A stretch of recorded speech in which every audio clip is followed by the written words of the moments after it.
Maayong maupyan masalom kitang tanan mga higala na ami karon sa sitio na Tampod.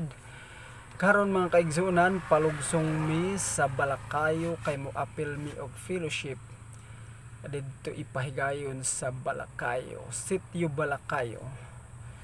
So mao day na ang atong mga kauban, atong mga sakay. Ang among mga kaubanan ni larga na kay nakamotor man sila, inya kusog pod kay sila mudagan. So pasag din na lang na sila. Ang importante makaigsunan nga maabot ta didto sa atong padulungan mga higala. So mao di ay na siya ang among agianan, mao na ang dalan mga kaigsunan. Dindot na kayo ang dalan, di na gid ta mahadlok nga matumba. Kay simentado naman dili na sa danlog. So nindot na kaayo mga kaigsunan. So laag pohon mo diri para makakita mo aning among sitio na Tampod. So sakop ni siya sa namnam mga higala. So tan-awa ninyo ang palibot namo,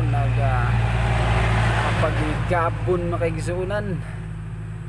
Tungod kay sayo pa man mo nang naigabon makaigsunan o tuntog na o pagyon. Okay, so mo day na sila o among makaubanan o nagbabay-babay akong pinalangga diha o pinalangga. So tuara among agianan mao ni ang natampod. So ang importante makaigsunan balag nabiyaan ta, basta ang importante nga magpadayon ta makaigsunan, padayon ta sa atong pagbiyahe. Okay, so mao na mga higala, nakaabot na gid ta sa atong pag-adtuan.